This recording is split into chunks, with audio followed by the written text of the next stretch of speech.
গণতন্ত্র একটি বিকাশমান প্রক্রিয়া। হঠাৎ করে একদিনে গণতন্ত্র প্রাতিষ্ঠানিক রূপ পায় না।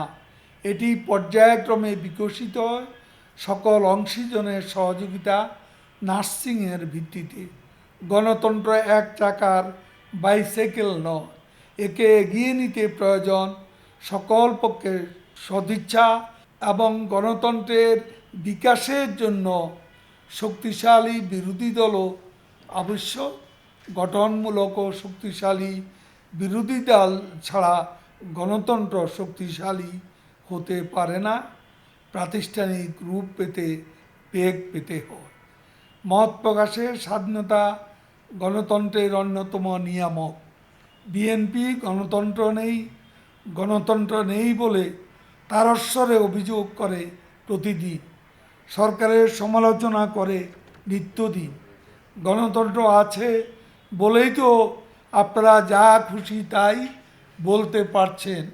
এ সরকারের আমলে এমন কোনো সমালোচনা নেই, এমন কোনো বিরূপ কথাবার্তা, মাঝে মাঝে বিদ্বেষপ্রসূত বক্তব্য আপনারা দিয়ে চলছেন, অন্ধ সমালোচনা করছেন। সেজন্য তো আপনাদের কাউকে কোনো প্রকার হেনস্থার মুখোমুখি করছে না সরকার। বক্তৃতা, বিবৃতি, মানববন্ধন, আলোচনা, টকশো, নানান উপায়ে সরকারের সমালোচনা হচ্ছে। সরকার তো এর জন্য কাউকে কোনো শাস্তি দিচ্ছে না। সংসদে বিএনপির প্রতিনিধিরা আছেন।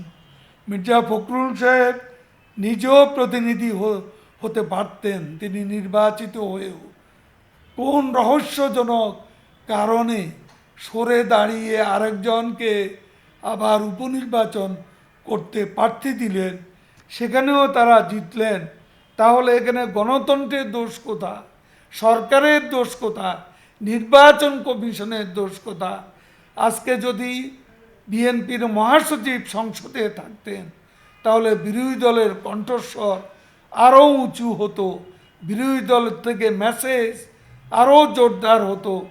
ভুল ধরিয়ে দিলে ভুল থেকেও আমরা শিক্ষা নিতে পারি।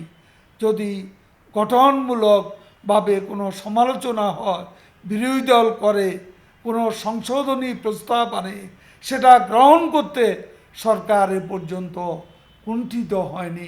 পার্লামেন্টে তার যথেষ্ট নজির আছে।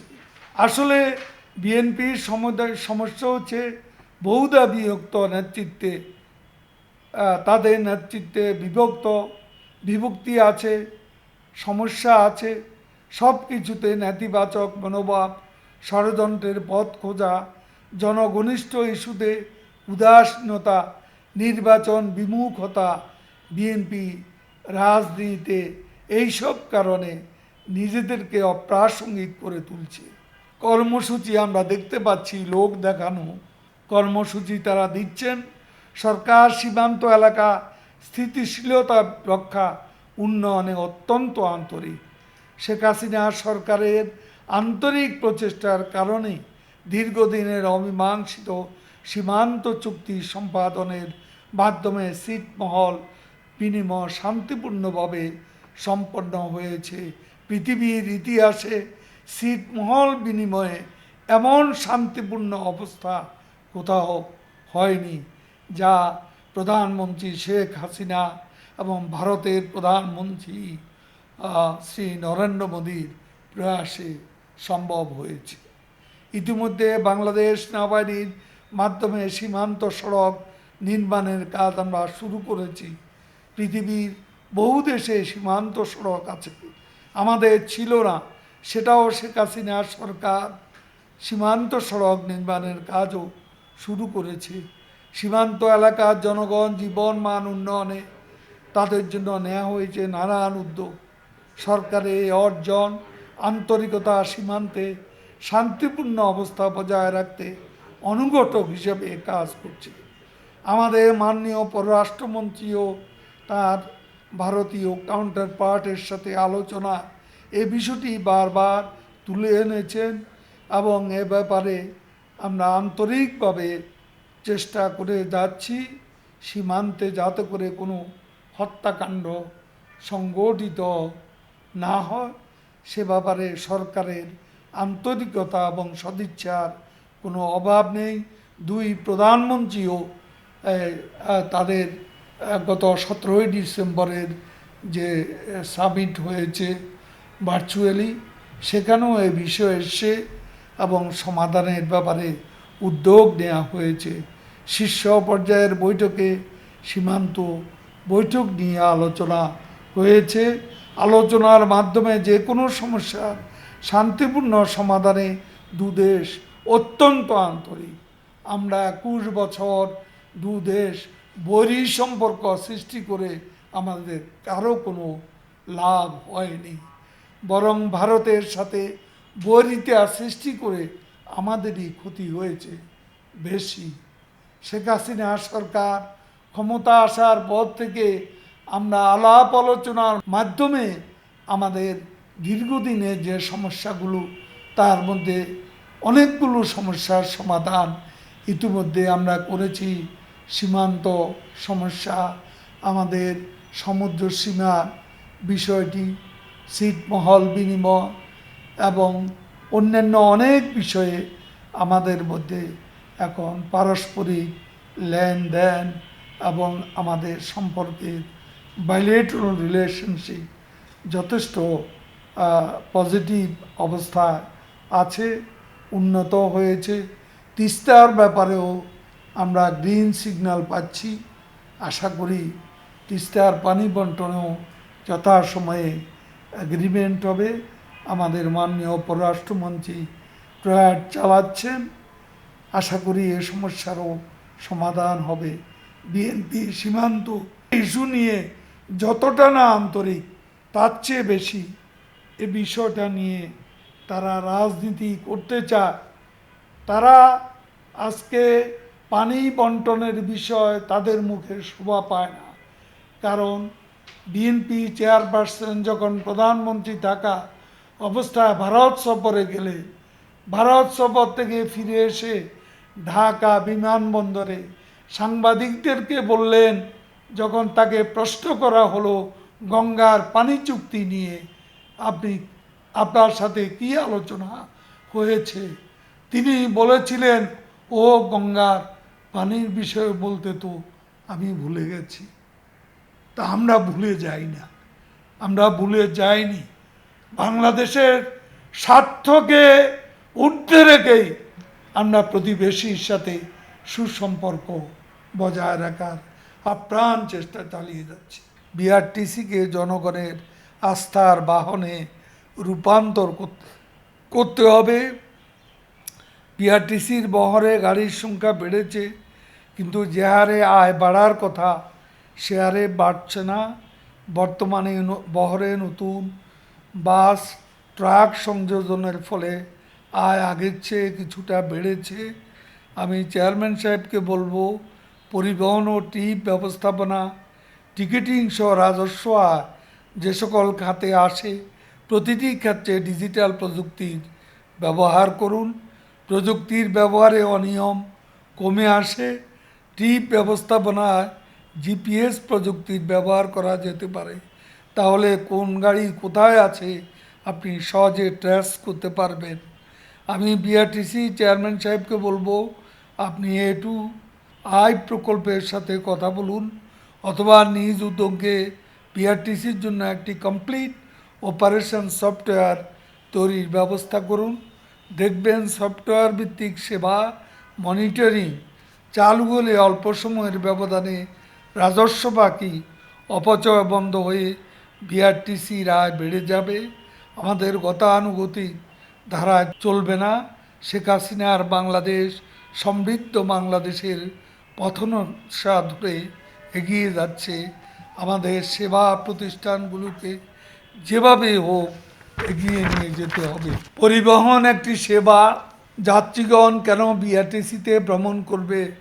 আপনার সেবার মান যদি বেসরকারি অপারেটরদের তুলনায় অধিকতর উন্নত না হয়, তাই চালক সহ বাসের স্টাফদের ভালো ব্যবহার করতে হবে যাত্রীদের সাথে।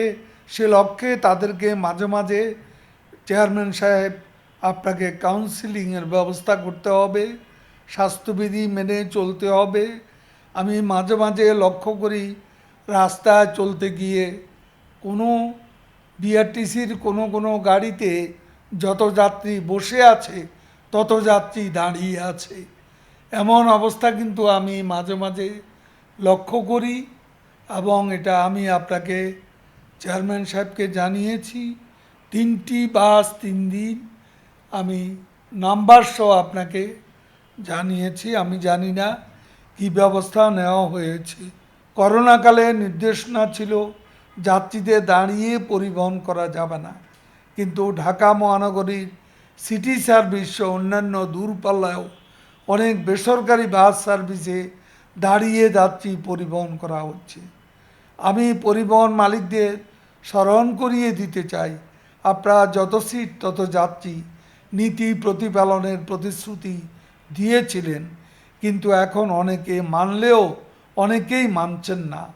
অনেক পরিবহনের স্বাস্থ্যবিধিও মানা হচ্ছে না। আমি এ বিষয়ে পরিবহন মালিক শ্রমিক সংগঠনসমূহের দৃষ্টি আকর্ষণ করে বলছি, আপনারা প্রতিশ্রুতি পালন করুন, না হলে সরকার জনস্বাস্থ্য তথা যাত্রী সাধারণের স্বাস্থ্য ঝুঁকি কমাতে আইনগত ব্যবস্থা গ্রহণ করবে। আরেকটি বিষয় আমি পরিবহন মালিক ও শ্রমিকদের নজরে আনতে চাই। এখন শীতকাল, হাইওয়েতে থাকে ঘন কুয়াশা, ছোট হয়ে আসে দৃষ্টিসীমা। এ কুয়াশায় সাবধানে গাড়ি না চালালে ঘটতে পারে ভয়াবহ দুর্ঘটনা। দুর্ঘটনা আমাদের একটা দুর্ভাবনা। প্রতিদিন সকালে ঘুম থেকে উঠে পত্রিকার পাতা খুললে দুর্ঘটনার খবর। একটি পরিবারের সবাই যখন একটি দুর্ঘটনা চিরদিনের জন্য জীবন প্রদীপ নিভে যায়, তখন ভাবতে খুবই কষ্ট লাগে, এবং এই কষ্টের অনুভূতি নিয়ে সেদিনের অফিসের কাজ আমি শুরু করি। এটা বারবার অনুরোধ করছি, মালিক শ্রমিকদের এই শীত মৌসুমে আরও সতর্ক হতে হবে। চালকরা সাবধানে গাড়ি চালান এবং সব কিছু দেখে শুনে গাড়ি চালান, গতি অবস্থা বুঝে সীমিত রাখেন, সেদিকে নজর দিতে আমি সবার কাছে অনুরোধ করেছি। আজ আমাদের 2টি গুরুত্বপূর্ণ রুটে বাস সার্ভিস চালু হতে যাচ্ছে। একটি হলো শাহজালাল শাহপরাণের পুণ্যভূমি সিলেট হতে মৌলভীবাজার হয়ে শ্রীমঙ্গল, অপরটি হলো সিলেট থেকে হবিগঞ্জ। প্রাথমিক পর্যায়ে আমরা 12টি বাস দিয়ে রুট 2টি চালু করছি। পর্যায়ক্রমে যাত্রী চাহিদার প্রেক্ষিতে বাস সংখ্যা আরও বাড়ানো হবে। মাননীয় পররাষ্ট্রমন্ত্রী যে অনুরোধ করেছেন, সিলেটের ব্যাপারে সরকারেরও বিশেষ সদিচ্ছা রয়েছে, এবং প্রধানমন্ত্রী নিজেও সিলেটের উন্নয়ন চান। বিআরটিসির সেবা অব্যাহত রাখতে আমি সংশ্লিষ্ট জনপ্রতিনিধি নিজ নিজ কর্মশালার প্রশাসনিক কর্মকর্তাদের সহযোগিতার আহ্বান জানাচ্ছি। আরেকটি বিষয়ে মাননীয় পররাষ্ট্রমন্ত্রী আমার দৃষ্টি আকর্ষণ করেছেন, আমাদের সচিব মহোদয়ের দৃষ্টিও আকর্ষণ করেছেন। আজকে সিলেটে রাস্তাঘাটের যথেষ্ট উন্নতি হচ্ছে। সিলেট তামাবিল সড়ক, কোম্পানিগঞ্জ সড়ক, অনেকগুলো সড়কের আজকে উন্নতি হচ্ছে, 4 লেন হচ্ছে।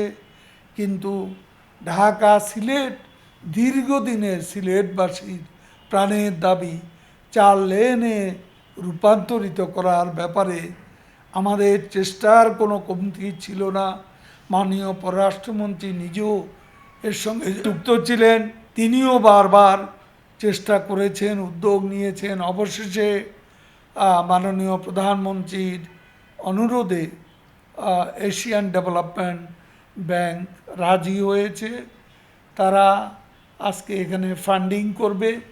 তবে বিদেশি এইসব কোম্পানির বিশেষ করে যে এডিবি বা অন্যান্য, এডিবি কিছুটা দ্রুত কাজ করে, কিন্তু তারপরেও এসব প্রকল্পে ঘাটে ঘাটে আমাদেরকে কনকারেন্স দিতে হয়। এই প্রক্রিয়াটা একটু বিলম্বিত হয়েছে। আমি যতটা জানি আগামী মাসে এই ঢাকা সিলেট 4 লেনে উন্নীতকরণ প্রকল্পটি একনেকে অনুমোদন হবে। ইনশাল্লাহ সিলেটবাসীর দুর্দিন এর অবসান হতে আর বেশি দেরি নেই। আমি মাননীয় পররাষ্ট্রমন্ত্রীকেও অনুরোধ করব একনেকে যাতে প্রস্তাবটি দ্রুত অনুমোদন হয়, এই ব্যাপারে তিনিও তার আগের মতো তার প্রয়াস তিনি অব্যাহত রাখবেন। সবশেষে বিআরটিসির কর্মকর্তা কর্মচারীদের বলবো, এ প্রতিষ্ঠান আপনার, এ প্রতিষ্ঠান দেশে জনগণের। আপনারা এর সুরক্ষা করুন। বিআরটিসি ভালো থাকলে আপনারাও ভালো থাকবেন। বিআরটিসি খারাপ থাকলে এর প্রভাব আপনাদের আর্থিক অবসর জীবনেও পড়বে। তাই আসুন সকলের সম্মিলিত চেষ্টায় ঐতিহ্যবাহী এই প্রতিষ্ঠানকে আমরা লাভের ধারায় ফিরিয়ে আনি। আমি সিলেট মৌলভীবাজার শ্রীমঙ্গল সিলেট হবিগঞ্জ রুটে বিআরটিসি সার্ভিসের শুভ উদ্বোধন ঘোষণা করছি।